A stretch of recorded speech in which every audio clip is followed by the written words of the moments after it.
From Wine Enthusiast Magazine, this is the Wine Enthusiast Podcast.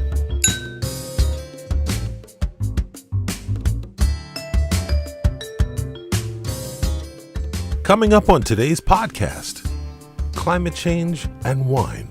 Winemakers from New York, Michigan, and England weigh in on how their wines and winemaking overall is being influenced by global warming, and how the world's most famous regions, Germany, Austria, France, Spain, and more, are all going to be affected by the impact of climate change. Areas like Spain, who makes one of the greatest wines in the world, but they are a very dry area. They have almost a desert in the middle, and with this climate change, it will be impossible in the future to make affordable wines or cheap wines or normal priced wines there. You could still make your high-end priced wines, because you will have such low yields that it will be a problem. So as a result, there will be a demand and a need for areas like Canada, Russia, Scandinavia, China. Plus, vintage variation and this year's Napa harvest. Variation in vintage from year to year has always been a part of winemaking, but the traditional paradigm is changing. Contributing editor Virginie Boone talks with a Napa Valley vintner about why vintage variation is increasing in this legendary wine region. And you want to improve quality and push to make your wines better every year. You have to be willing to try new things, and hopefully what you come out with is just a top to bottom approach that doesn't necessarily isolate one aspect, it's not about just planting Cabernet everywhere. It's about, again, it's the right variety, it's the right clone, it's the right rootstock. How does that fit the soil? How do you farm that? How do you manage your canopy? How do you manage the light as it hits your grape berries? We're at a level of detail now that nowhere else in the world focuses as much on as we do. Plus, pared down pairings, wine basics, and more. All coming up on the Wine Enthusiast Podcast.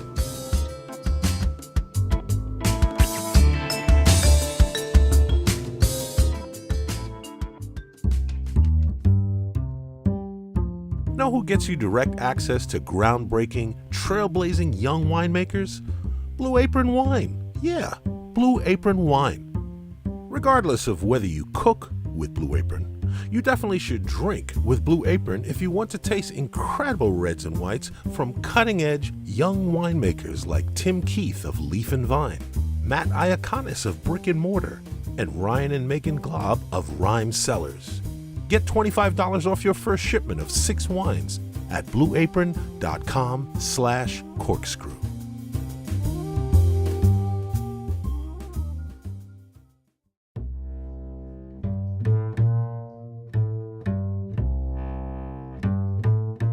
Climate change is very real. It affects every aspect of our lives, and even wine. Contributing editor Nils Bernstein speaks to 3 different winemakers from 3 different regions, 2 from here in America and 1 from across the pond, and discuss the up and downside of making wine in an ever-changing global climate.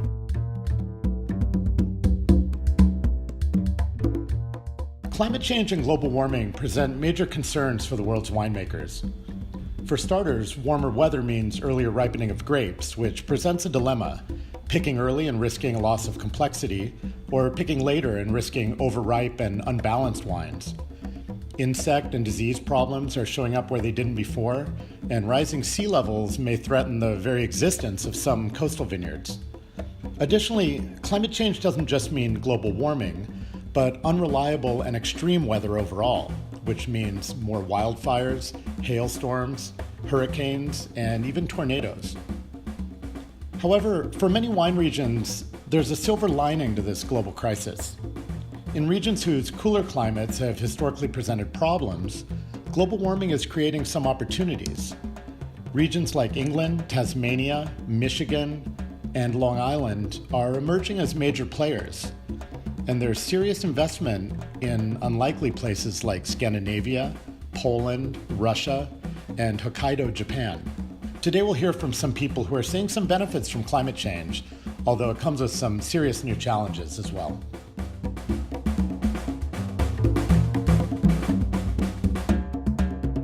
I first spoke to Roman Roth of Wolfer Estate, located in the cool maritime climate of Long Island, New York. Roman's been making wine here for 30 years, and he spoke about how climate change is already affecting his wines and his thoughts about the future. Well, it's a good day to talk about climate change and global warming because it's maybe 80 degrees in mid-October right now. Yes, it's definitely unusually warm, and we're picking as much as we can because there's a little hurricane threat, the leftovers from Michael. So how long have you been making wine out here? I came in 1992, in August 1992, for my first vintage at the time. So it's now 27 harvests. I'm counting my years in harvests. Yeah. So 27 years at Wolfer Estate. Wow. We're talking about climate change, global warming, but for regions that are having maybe a net benefit from it. What are your perceptions over the time you've been here? Well, there's been dramatic changes over the last 27 years. We would pick, let's say by mid-October we used to start, by maybe the first week in October we used to start picking. Now we pick the beginning of September. So we pick 3 weeks, 4 weeks, 3 weeks earlier than what we used to. So over the last 6-7 years that slowly, it dwindled to this, amounted to this 3 weeks or 4 weeks, 3 weeks earlier picking. So that is in some ways a big blessing because you get nicer ripe flavors a little earlier. We still have a nice long hang time, which is key for ripening your seeds and your skins. And again, it lowers the danger if you would get in September, end of September, October, a hurricane threat or a remnant. You have already 40, 60, 70% of your grapes picked. So that's certainly, it's been a big change over the years from that point of view. In the past, you would have to wait longer and bear the brunt sometimes of these remnants. And you don't feel that you're compromising complexity or...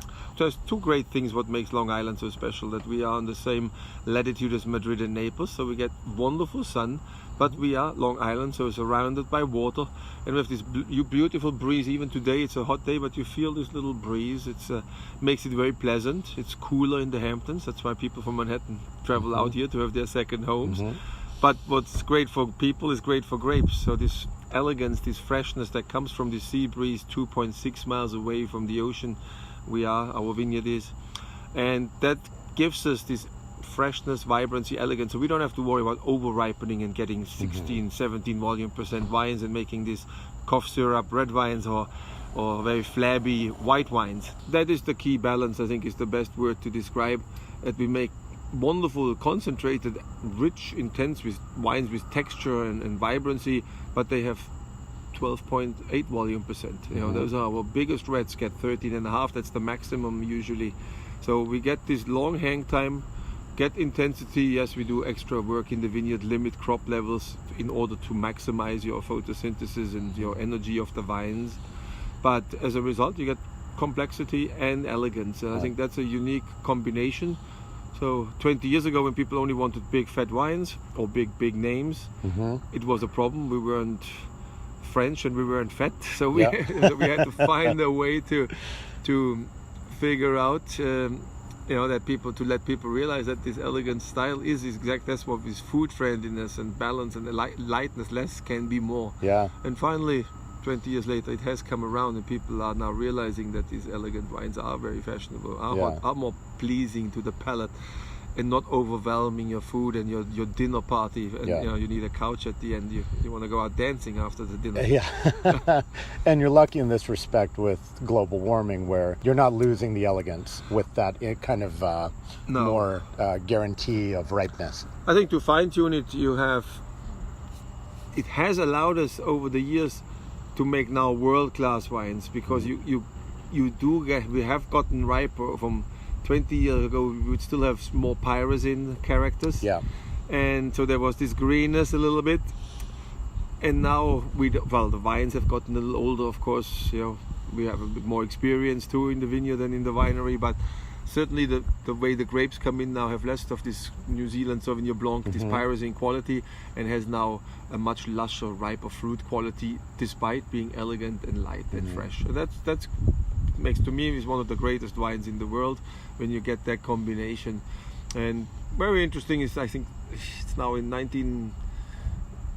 98 or whenever it was in Melbourne, was the Cool Climate Symposium. Every 3 years there's the Cool Climate Symposium. And at the time they were saying it's going to be a pact with the devil for cool climates like Germany or Long Island, those kinds of cooler climates, where you will have now, because of global warming, you will have more ripeness, so you will make the best wines in the world.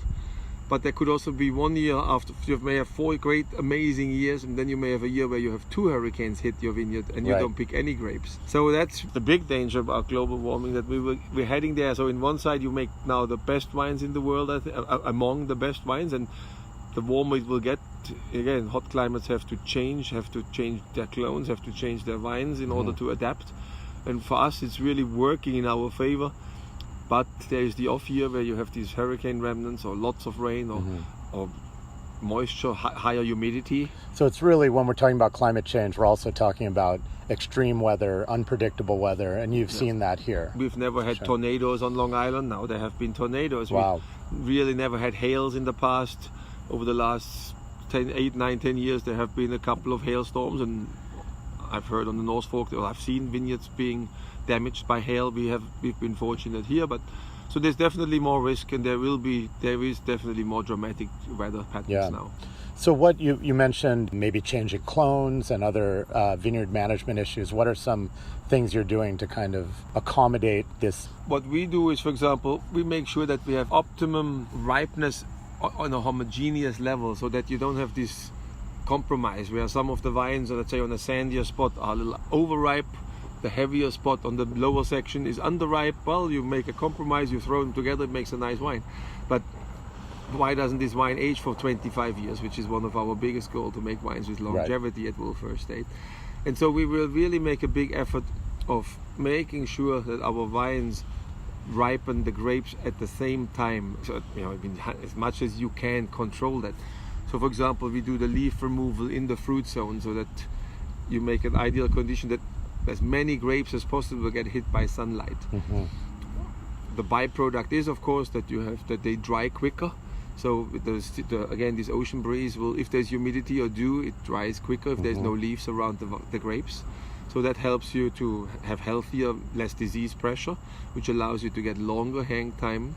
So that's a big commitment of the winery, this leaf removing, 100% leaf removal in the cluster zone, and this perfectly positioning of clusters. What's happening in a lot of very established or high-priced regions, for them to acknowledge climate change means they have to acknowledge what that might be doing to their notion of terroir. So what does it mean looking forward, some of these exalted regions? When you look at other wine regions around the world, do you think people are reluctant to acknowledge it? What do you see happening? It's a big problem for wines that have this certification ways of their Grand Cru vineyards. When you had a cooler climate, that was the wine that ripened the best.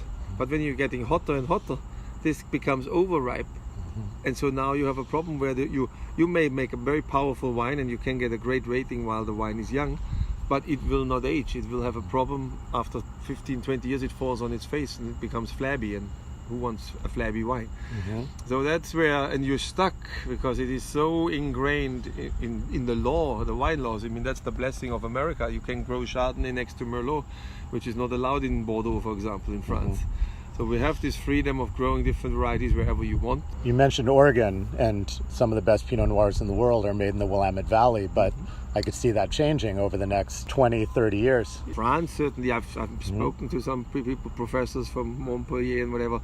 They're working extremely hard to find Cabernet Franc clones and Merlot clones that ripen later, just so they can still make their famous Cabernet Franc, if you're Cheval Blanc or whatever. Yeah. But you have to find a variety, or you have to use a vine that ultimately ripens a little later. You mentioned Germany and Austria. Are you still very familiar with those regions? And those strike me as regions that also might be seeing some benefits to climate change. They are seeing benefits already, but then they also feel the pinch of what should be a traditional Riesling taste like.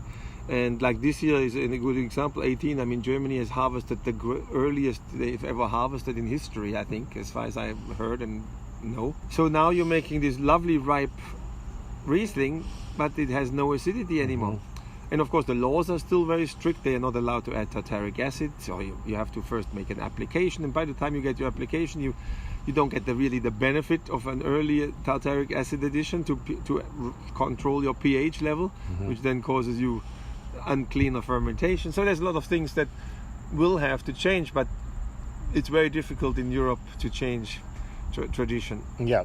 So they will have to find a way. Then I'm sure they will find a way. They certainly know the business. They know the wine business, and at one stage you have to fight who will win, the traditionalists or the people who realize there is a change and you have to change. Yeah, we'll see. There's some talk now about, and some investment now, of course, in England, Tasmania, places that are already seeing a lot of growth. Yep. But they're also talking about Scandinavia, Poland, Russia, Canada. Yeah, the southern tip of Chile. Does that seem valid to you? Does that seem like there could be potential? We will see this in our lifetime, that areas like Spain, who makes one of the greatest wines in the world, but they are a very dry area.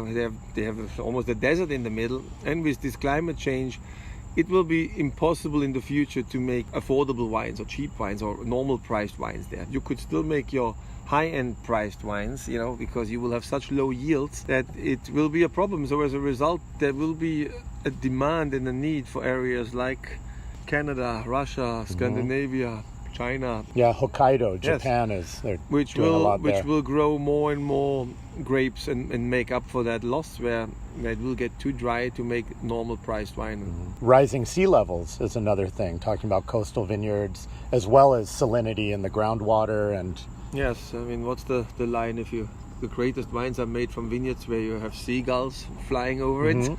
It will change the life as we know it for sure in the next 50 years, and we will see how quickly humans the Homo sapiens can adapt to this change, and there's not enough done, I think, at this stage to at least do what we can do, if it has a big effect or not, but at least do what's right. Sean O'Keefe from Maury Vineyards in Traverse City, Michigan, had similar thoughts on climate change. As a Michigan winemaker, when the topic of global warming comes up, usually people with a wink, wink, nudge, nudge, they must be great for you as a winemaker in Michigan. And leaving besides all the other things that might come along with this, generally it has gotten warmer here. There has been climatic data, which I just saw at a talk by Dr. Schultz from the Wine Research Institute in Geisenheim, Germany, that shows that our region, Old Mission and Leonau Peninsulas, we're having average degree days that are equivalent to what the Rheingau in Germany was in the early 80s. That also implies that places in Europe have also bumped up to other climatic levels, but that's another topic. In any case, it is warmer in the sense where when my dad first started planting grapes here in the early 70s at Chateau Grand Traverse, Riesling and Chardonnay seemed like possibilities in Gamay Noir, but Cabernet Franc and Merlot and Bordeaux varieties were kind of considered outside of our range. Since the last 10 years I've been making wine here at Maury, and we've consistently ripened Merlot and Cabernet Franc, not to mention all the new Italian varieties that we're growing. The Great Lakes acts as a buffer, and it takes some of the edges off the weather that we have here. That's why we're able to grow what we do. Having said that, most of the vineyards here hug the coast, and even though it's getting warmer, it doesn't mean that we're going to suddenly be growing more vineyards inland or becoming a huge wine growing region, at least in my lifetime. What we are seeing, though, is global warming doesn't mean that everything just gets slightly warmer and then palm trees pop up everywhere. It means more extreme weather, as anybody who's taken a science class can tell with equilibriums. When you add energy to a system, there's a lot of chaos before it resettles at another level. And I think we're seeing that here. We're seeing more extremes of rainfall, of hail, which we have not usually experienced here, and also paradoxically colder winters, as some of the research is showing, or some of the weather prediction models, is that a warmer ice cap means a weakening jet stream around there, and we're starting to get what the polar vortexes that sweep down here, where the cold air drains out of the Arctic area and comes right down Hudson Bay, and the first place it hits tends to be Michigan. And that can lead to really, really cold temperatures and in some cases vine damage. So far, not much vine death. And that's what gives me the most pause, because even though the seasons are warming over the average, our winters are also getting more erratic. And on top of that, more rainfall, possibilities of hail. These are all things that give me pause. And it makes me, worry a little bit about things, but there's really not much I can do at this point. I'm hoping that these things are gradual and we're able to adjust and adapt to it, and we'll see what happens in the future.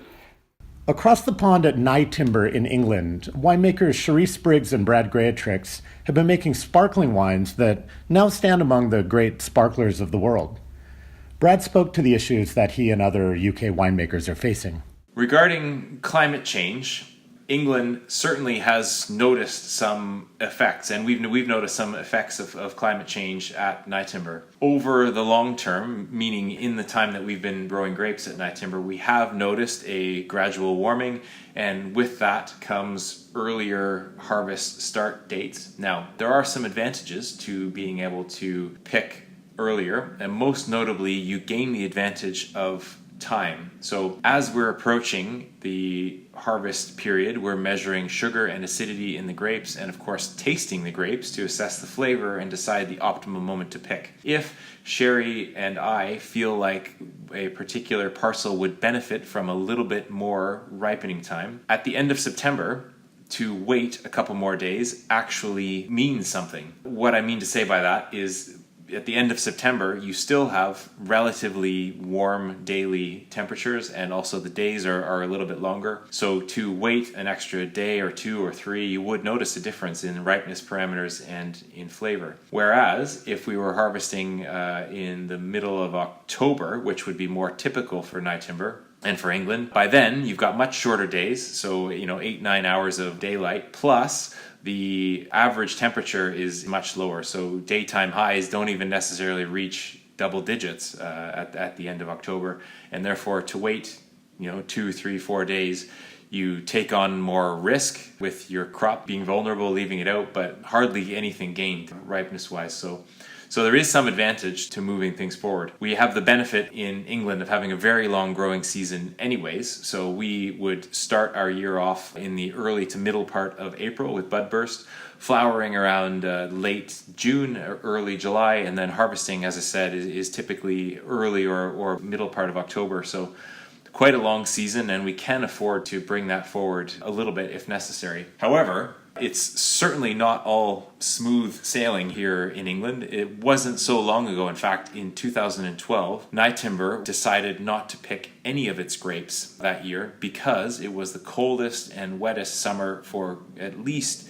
the past 100 years. Internationally, people will remember the summer in England for the London Olympics, and we had 2 weeks of fantastic weather while the world was watching, but immediately after the games ended, the temperature went down and the rainfall increased, and we just never achieved the ripeness that we want for the high quality sparkling wines that we're aiming to produce at Nye Timber. So we ended up not picking a single grape this year, and you would certainly say that 2012, not so long ago, and in this climate change era, so we definitely can't say that from one year to the next it's constantly getting warmer and constantly getting easier. I think, in fact, it's getting more challenging because of this issue of variability, that you could have a warm, hot summer like we've had this year in 2018, and next year we could be back to something cooler like we experienced in 2012 or some other more recent years. Accompanying the variability are also increased hazards. In England, we're a marginal climate at the best of times, and one of the things we've seen occurring more frequently are spring frosts. Most notably, 2016 and 2017, we were significantly affected, along with a lot of other producers in England, by a spring frost. And in both of those years, 16 and 17, what occurred was a relatively warm March, I'd say warmer than average, which means that the vines were able to get their metabolism going earlier than normal. Bud bursts took place at the beginning of April, and then 3-4 weeks later we had a cold snap.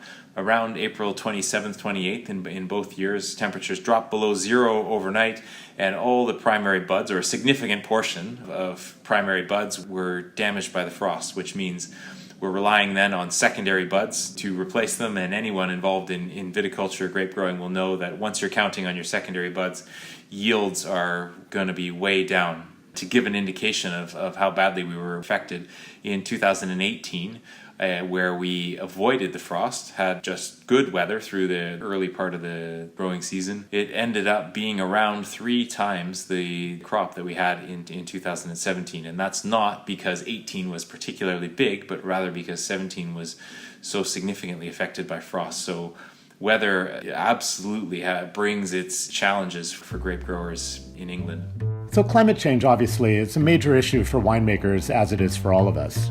But for some, there are some silver linings. This is Nils Bernstein, food editor for Wine Enthusiast. Thanks for listening.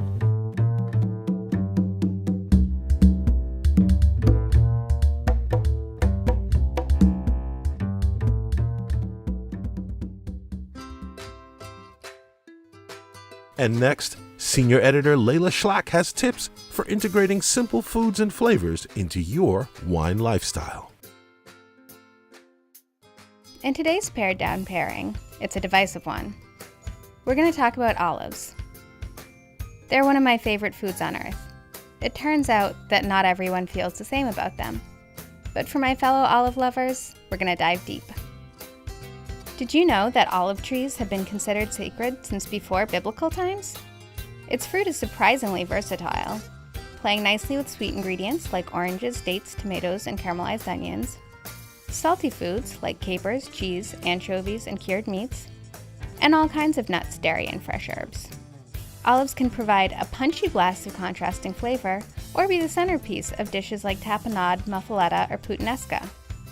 Also, green olives are just underripe black olives. Olive trees generally live 300 to 600 years. Like grapevines, olive trees grow and bear expressive fruit in all kinds of soils. Olives are in the same biological family as jasmine and lilacs. Now that you're an expert in their biology, let's get to how to pair them. Joe Campanale, who owns Fausto, a wine-centric Italian restaurant in Brooklyn, has some answers. He says, "I like low-alcohol, high-acid wines. The high acidity cuts through the fat of the olive and stands up to the olive's acidity. Even better if it's a coastal wine that has some of its own natural saltiness. Wines from Santorini, Corsica, Liguria, and coastal Croatia come to mind. Many wines that exhibit olive notes, like Sagrantino, Syrah from Côte Rôtie, and some Cabernet Franc and Cabernet Sauvignon, work well, but they're best reserved for rich cooked dishes, like pastas and braises," Campanale says. So that's it. Thanks for listening. This is Layla Schlack.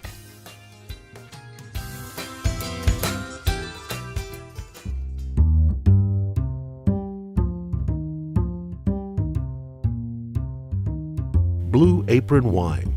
Order from any other club, and when you get the bottles, there'll be labels you never heard of. Blue Apron Wine, however, works only with world-class winemakers and brings you the story behind every bottle, who made it, where it was made, and why it tastes so good. Get $25 off your first shipment at blueapron.com/corkscrew. Terms and conditions apply. All orders are handled by Blue Apron Wine, Napa, California.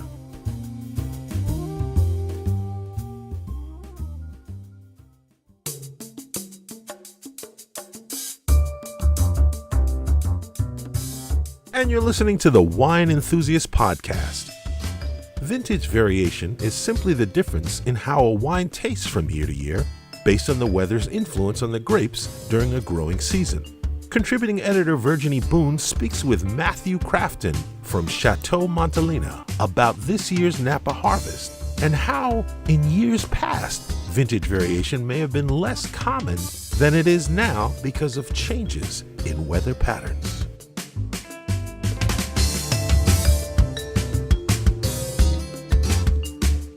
I'm Matt Crafton, the winemaker at Chateau Montelena. I took over winemaking in 2014, so this is my 5th vintage as winemaker at Montelena. I actually joined the winery in 2008, so 10 plus years here. It's really flown by. Right. I have more gray hair now.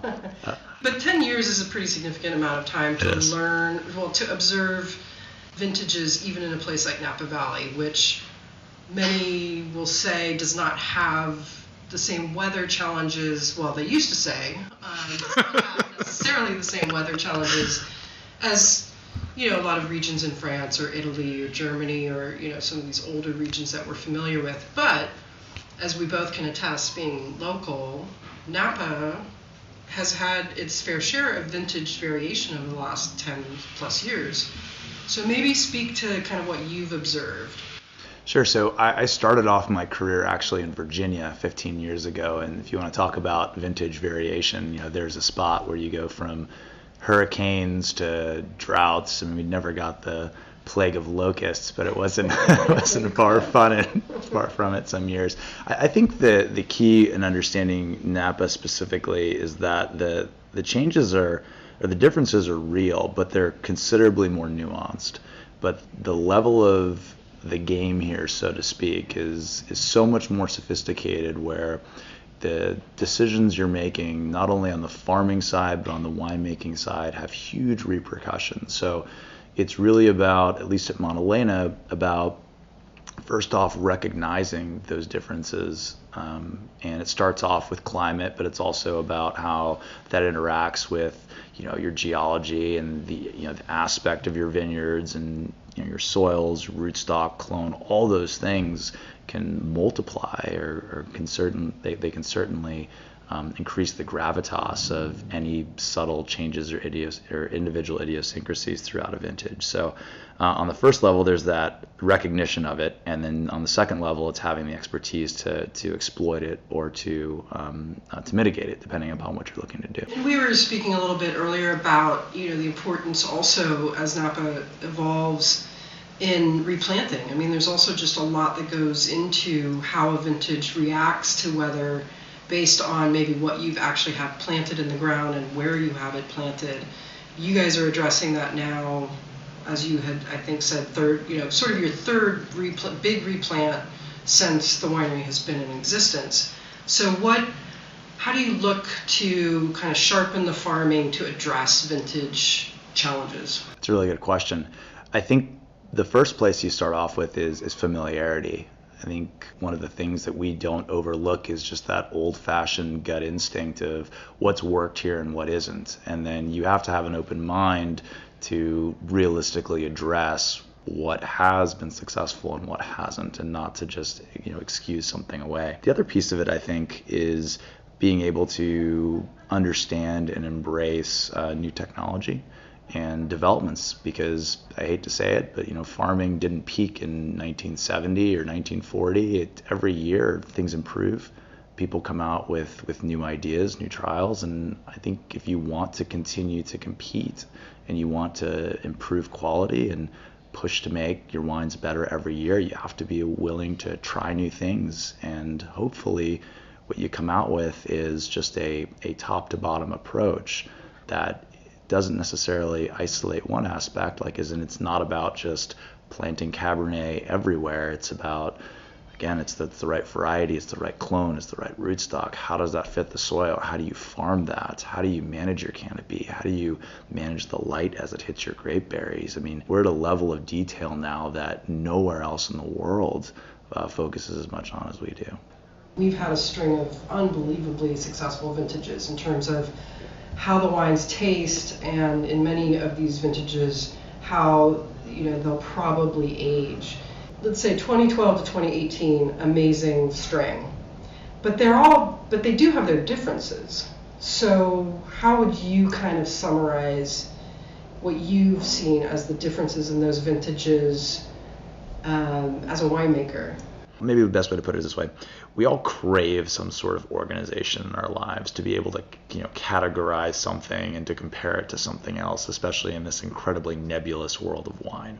Yeah. And from a winemaking standpoint, you need to have a little bit of understanding of that, but you also have to have enough open-mindedness to be able to say, well, there's never ever going to be another vintage like this. I mean, there won't be. I mean, the world is too complex for there to be a carbon copy. Sure, some of the techniques you used may apply, and sure, maybe some of the ideas you have may work, but I find it's really useful to make sure when we go into the beginning of a vintage that you start off with that, that tabula rasa, that kind of that blank slate in your brain, and says, well, I'm just going to take what the vintage gives me. And hopefully you're at the point where you've been involved enough with the farming that it's not really a surprise.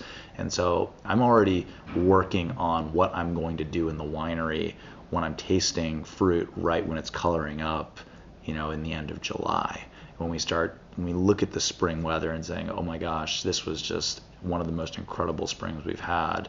Well, what's that going to do to the following year when we look at how fruitful the berries and how fruitful the grapevines are going to be? But specifically the individual vintages, I think depending upon the type of wines you're looking to make, you can mitigate and minimize those differences. So you could make almost the exact same wine if you chose to from 2012 through 2018. And if that's the kind of wine you want to make where you have this incredibly consistent product, you're able to do that. For us here, it's really about teasing out those individual differences. And I'd say there are a lot of similarities between the 12 and the 18. 16 has a lot of character. I think that's very similar to the 18. I'd say 15 and 13 were pretty similar. 14 was right in the mix.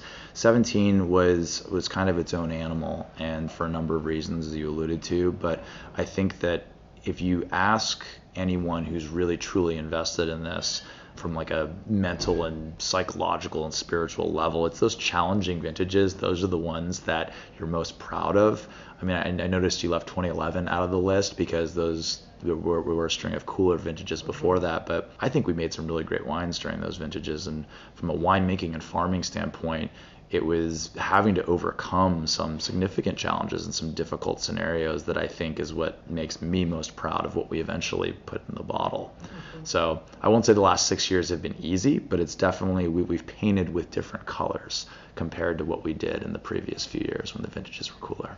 Well, I didn't really mean to leave off 2011 because I do think, right out the gate, there were beautiful wines that were released, and I think certainly over time that vintage has been proven in the right hands to have produced some really lovely wines, especially for kind of our current mood of more balanced wines, kind of food-friendly wines, a little less ripe in some cases. But I know it's controversial, and it just depends, and I think you need to have these conversations for people to go back to the 2011 and to rediscover them, because I think early on it was just a vintage that people were a little bit afraid of. And I think in the wrong hands, there were wines that were not as good.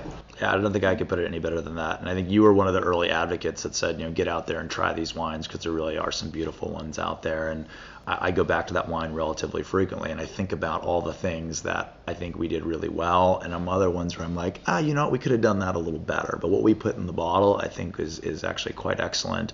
But I think you have to be a little bit crazy in doing this job because you can never quite be satisfied, or else everything gets boring. It's the exact definition of vintage. Every year is a new set of factors, good, bad, in between, doesn't matter. They're always different in some way. Yes. So I think, to me that it matters a lot who's putting all those factors together, and experience has so much to do with reacting, overreacting, underreacting. And so, I think you have to have seen a lot of vintages to truly understand it, even though every year is different. You're absolutely right, and it's great, having Bo here, Bo Barrett, our CEO. Bo was our winemaker here for a long time, and I can't tell you how many times I'll be like, hey, I think we should try this, and he'll be like, oh yeah, we tried that in 1984. And it didn't work. Don't do it, And so you need to have that perspective. But that being said, you never want to squish that creative muscle. And I really thrive on that intellectual curiosity, the kind of the what if, and the ability to take a step back and say, okay, even though we're right in the middle of harvest, and it's a one time, one of the most amazing and brilliant portions of the year in a time that I love and I yearn for. But when you're in the middle of it, you're just like, wow, this is such a grind. But you have to be able to take that step back, like you said, and put things in perspective and say that, okay, well, here's a real opportunity to do something great. We just have to choose to take that path. And I'd like to say it works out more often than not.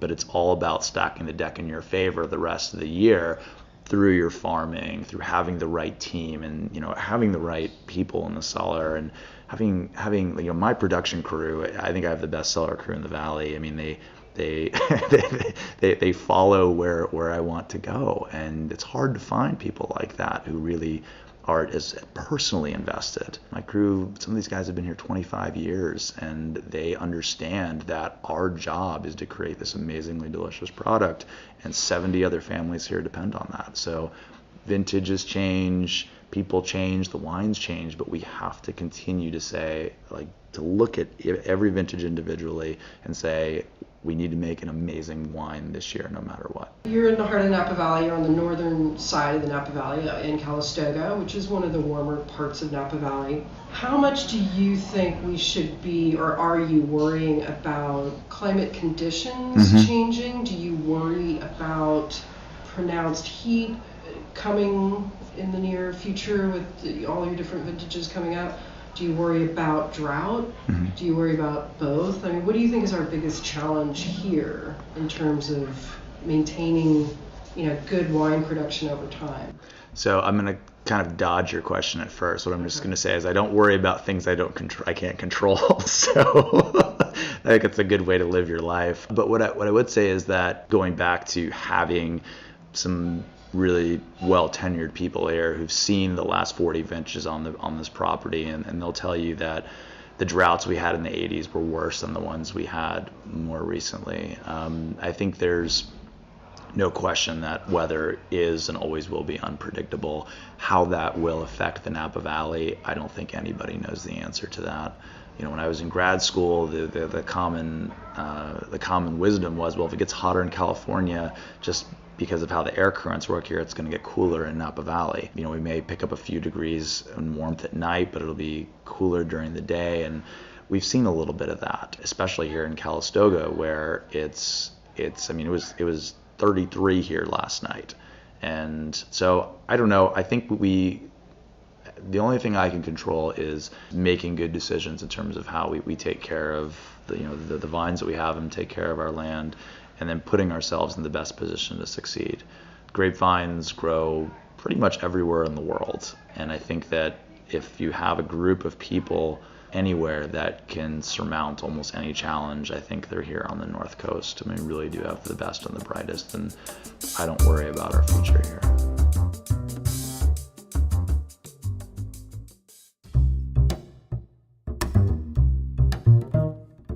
Hi, I'm Marina Vitage, Digital Content Director at Wine Enthusiast Magazine.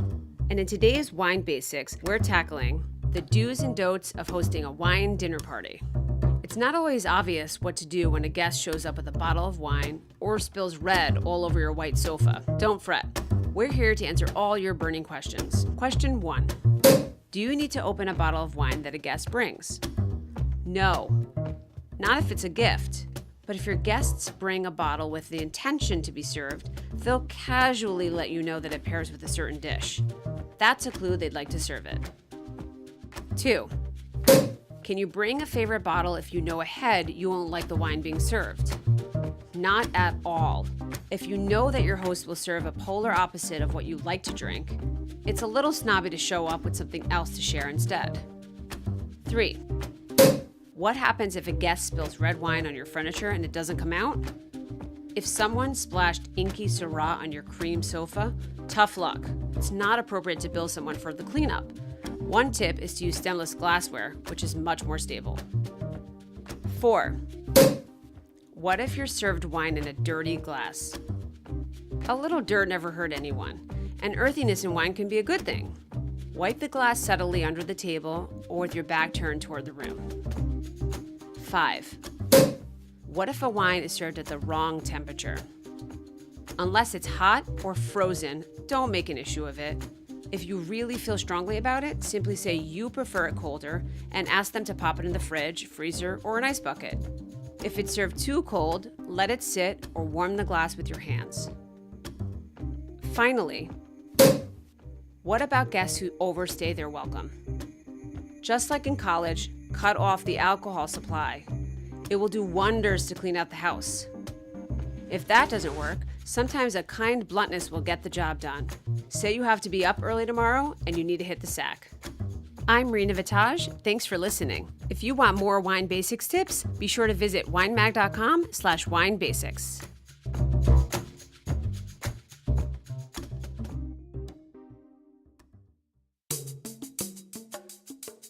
And that's it for today's Wine Enthusiast Podcast.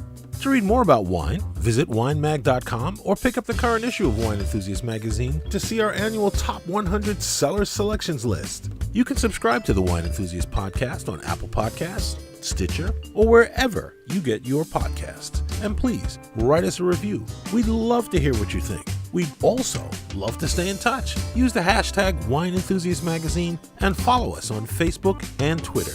You can also send us an email at podcasts@winemag.com. The Wine Enthusiast Podcast is produced by Marina Vitage and Mike Sargent. See you next time.